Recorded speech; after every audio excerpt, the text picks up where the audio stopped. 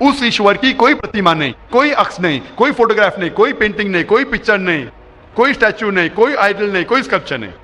تو جب ہم ہندو مذہب کی کتابوں کا مطالعہ کرتے پتہ چلتا ہے ہندو مذہبی کتاب میں بھی لکھا ہے خدا ایک ہے، اس خدا کا کوئی عکس نہیں. اور برہم سوتر جو ہندوازم کا ہے وہ ایکم براہم دیوتیا ناستے نینا ناستے کنچن، بھگوان ایک ہی ہے دوسرا نہیں ہے، نہیں ہے نہیں ہے ذرا بھی نہیں ہے. There is only one God, not a second one, not at all, not at all, not in the least but. تو اس ذریعے سے میرا مطالعہ شروع ہوا. سب سے پہلے تحقیق کرنے لگا میں کہ ہندو مذہب کی کتاب میں ایشور کا کیا ذکر ہے، بھگوان کا کیا ذکر ہے. اور پتہ چلا جس طریقے سے قرآن مجید میں لکھا ہے خدا ایک ہے وہی لکھا ہے ہندو مذہبی کتاب میں. جس طریقے قرآن میں لکھا ہے اس کا کوئی عکس نہیں وہی لکھا ہے ہندو مذہب میں. جس طریقے سے قرآن مجید میں لکھا ہے نہ وہ کسی سے جنا ہے نہ کسی کو جنتا ہے وہی چیز لکھی ہندو مذہبی کتاب میں. تو میں نے کہا جو یکساں ہے تو اس کے اوپر عمل کیوں نہ کرے. تو اس طریقے سے میری تحقیق شروع ہوئی اور آہستہ آہستہ تحقیق کے بعد پتہ چلا کہ ہندو مذہب میں بھی لکھا ہوا ہے کہ اوتار آنے والے ہیں. اوتار لوگ سمجھتے ہیں کہ بھگوان ایک انسان کا روپ لیتا ہے، یہ ایک معنی ہے، لیکن صحیح معنی ہے او سنسکرت میں مطلب بھگوان خود نہیں، بھگوان کسی کو بھیجتا ہے. تو اوتار کے صحیح معنی ہے جیسے ہم کہتے ہیں پیغمبر.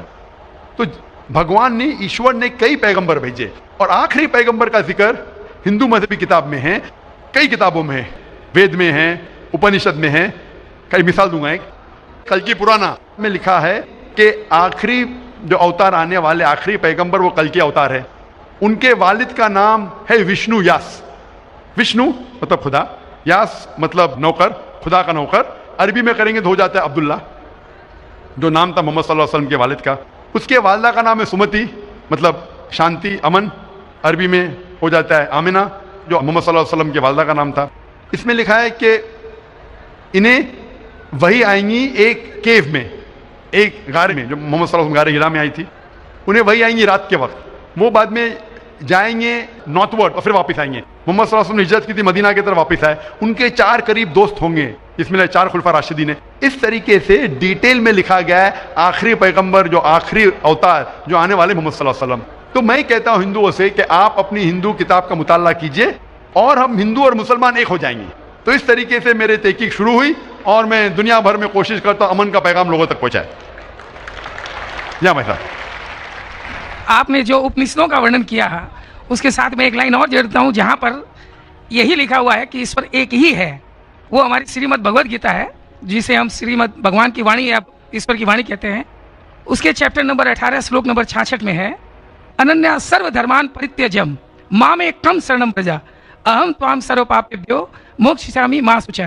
اس میں بھی ایک ہی ایشور کی اور انگت کیا گیا. تو آپ جو کہہ رہے ہیں ایک دم صحیح اور ایک دم یتھارتھ ہے کہ ہمارے ہندو میں ایک ہی ایشور کی ہے، باقی روپ ہم نے انیک مان دیا ہے. یہ ایک آستھا کا وشے ہو جاتا ہے، ساکار روپ نراکار روپ وہ الگ ہے، لیکن ایشور کو ہمارے یہاں بھی آپ نے ایک دم ٹھیک فرمایا ہے. گیتا بھی ہماری یہی کہتی ہے. دھنیہ واد آپ کا بہت بہت. جزاک اللہ شکریہ. My name is Pintu Demna. I am from Malda and I am a student of AMA. So I just want to know what is the difference between Kaaba and Kashi. Will you explain me as your kind? بھائی صاحب نے سوال کیا ہے کہ کعبہ اور کاشی میں فرق کیا ہے. کعبہ اور کاشی میں فرق کیا ہے؟ کعبہ قرآن مجید میں اللہ سبحانہ وتعالیٰ فرماتے سورہ عمران میں سورہ نمبر 3 کہ کعبہ اللہ سبحانہ و تعالیٰ کا سب سے پہلا گھر جسے کہا گیا بکہ. اور اللہ تعالیٰ فرماتے سورہ بقرہ میں سورہ نمبر 2 آیت نمبر 144 میں کہ آپ جدھر بھی ہو کعبہ کی طرف منہ کرو، مسجد حرم کی طرف منہ کرو اور آپ نماز پڑھو.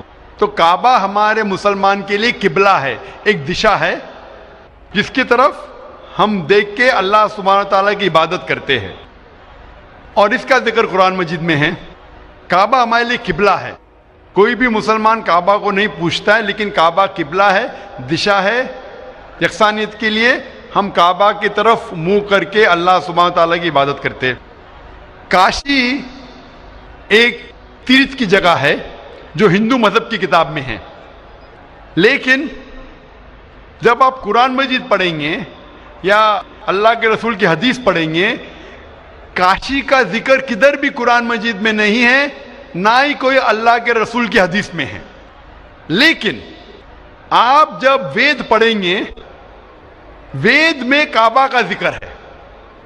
وید میں کعبہ کا ذکر ہے. لکھا ہے رگ وید میں جلد نمبر 3 میں لکھا ہے کہ تیرتھ کی ایک جگہ، تیرتھ مطلب جس جگہ خدا کی عبادت کی جاتی ہے، تیرتھ کی ایک جگہ ہے وہ کعبہ. تو کعبہ کا ذکر ہندو مذہبی کتاب میں بھی ہے، قرآن میں بھی ہے اور بائبل میں بھی ہے. بائبل میں لکھا ہے بک آف سامز میں chapter number 84 verse number 2 to 6 میں لکھا ہے blessed are those people who visit the valley of Bakka. تو بائبل میں بھی کعبہ کا ذکر ہے، ہندو مذہبی کتاب میں بھی کعبہ کا ذکر ہے، اور قرآن میں اسلام کی مذہبی کتاب میں بھی ذکر ہے. تو اگر ہم یکسانیت پہ جائیں گے، جو کامن ہے اسے لیں گے، تو کعبہ صرف کامن ہے تینوں مذہبی کتابوں میں، اور مذہبی کتابوں میں بھی لکھا ہے. تو جب آپ لیں گے تعالوا الی کلمۃ سواء بین بینکم، آؤ ہم اس بات کی طرف جو آپ اور ہم میں یکساں ہے، تو کعبہ میں یکسانیت ملتی ہے لیکن کاشی میں نہیں. کاشی کا ذکر صرف ہندو مذہبی کتاب میں ہے. تو اگر ہم یکسانیت پہ عمل کرنا چاہیں گے تو آپ اور ہمیں ماننا پڑے گا کہ کعبہ اللہ سبحانہ و تعالیٰ کا گھر ہے اور عبادت گاہ ہے، عبادت کرنے کی جگہ ہے. Hope answers the question. Thank you, sir. Can you explain vividly the points mentioned in the Bible to prove that Jesus, peace be upon him, was not crucified, especially referring to Jonah? Thank you. بہن کا سوال ہے کہ آپ صاف طور سے یہ ثابت کر سکتے بائبل کے ذریعے سے کہ عیسیٰ علیہ السلام کو صلیب پہ نہیں چڑھایا گیا تھا. آپ بائبل کے ذریعے، بائبل کے حوالے سے یہ ثابت کر سکتے ہیں کہ عیسیٰ علیہ السلام کو کروسیفائی نہیں کیا گیا تھا، صلیب پہ نہیں چڑھایا گیا تھا، خصوصاً جونا کے ذریعے. میں نے ایک مناظرہ کیا تھا ایک عیسائی پادری کے ساتھ. Was Christ really crucified؟ کیا عیسیٰ علیہ السلام کو حقیقت میں صلیب پہ چڑھایا گیا تھا کہ نہیں، کہ وہ صلیب پہ مرے تھے کیا نہیں. اور یہ لفظ جو کروسیفائی ہے، کروسیفکشن FIXION کے معنی ہے کہ انسان کو جب صلیب پہ چڑھایا جاتا ہے اور انسان مر جاتا ہے اسے کہتے کروسیفکشن. CRUCIFIXION. ایک دوسرا لفظ ہے اگر انسان کو صلیب پہ چڑھایا جاتا ہے اور وہ نہیں مرتا ہے، اس کے لیے کوئی لفظ نہیں ہے. سو ایک لفظ جو ہم کہہ سکتے کروسیفکشن، CRUCIFICTION. کروسیفکشن مینس یہ کہانی ہے.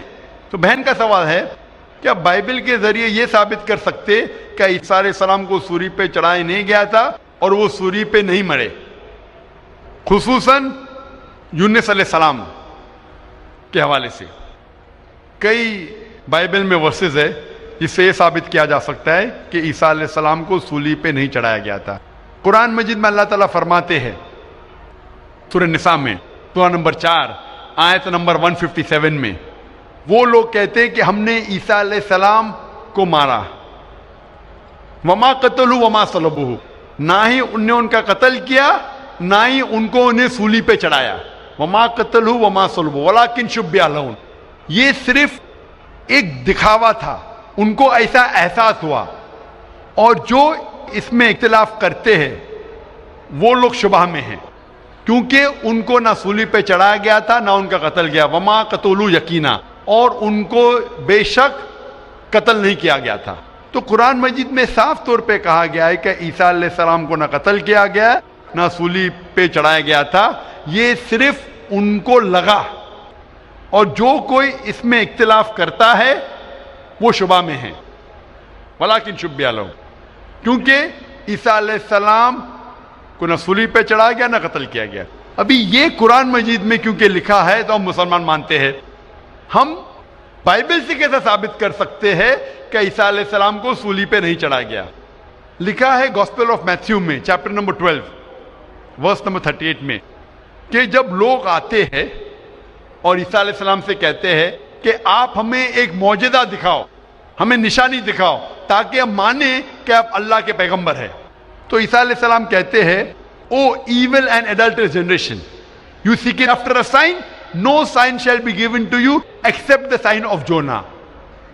عیسیٰ علیہ السلام کہتے ہیں، انہیں گالی دیتے ہیں اور کہتے ہیں کہ آپ کو کوئی نشانی دی نہیں جائیں گی، کوئی معجزہ دی نہیں جائیں گا، صرف سائن آف جونا، یونس علیہ السلام کی نشانی۔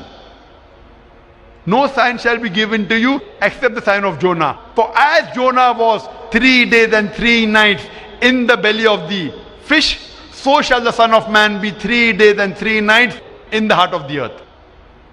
یہ ہے حوالہ گاسپل آف میتھیو کا چیپٹر نمبر 12 ورس نمبر 38 سے لے کے 42 تک۔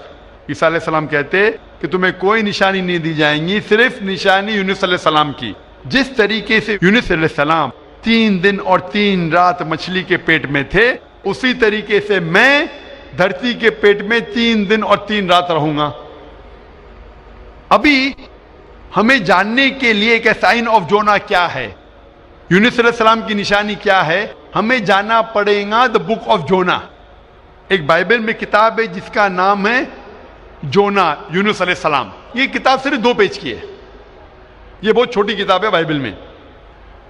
اس کتاب کی شروعات میں لکھا ہے کہ اللہ سبحانہ و تعالیٰ نے اپنے پیغمبر یونس علیہ السلام کو کہا تھا کہ اپنا پیغام پہنچاؤ، آپ جا کے پیغام پہنچاؤ نینوا کے لوگ کی طرف۔ یونس علیہ السلام بائبل کے مطابق کہتے ہیں وہ ڈرتے ہیں کہ یہ لوگ کیا پیغام سمجھ پائیں گے، اسی لیے نینوا جانے کے بدلے وہ ایک کشتی میں سوار ہوتے جوپا کی طرف۔ اور اس وقت ایک سپرسٹیشن تھا، سپرسٹیشن مطلب اندھ وشواس تھا کہ اگر کوئی اپنے مالک کا کہنا نہیں مانتا اور مالک کی نافرمانی کرتا ہے تو ایک سٹارم آ جاتا ہے، سی میں، دریا میں ایک سٹارم آتا ہے۔ تو سٹارم آنے کی وجہ سے لوگ کہتے ہیں کہ ہم میں سے کسی ایک نے اپنے مالک کی بات نہیں مانی۔ یہ سب لکھا ہے بائبل میں بک آف جونا میں۔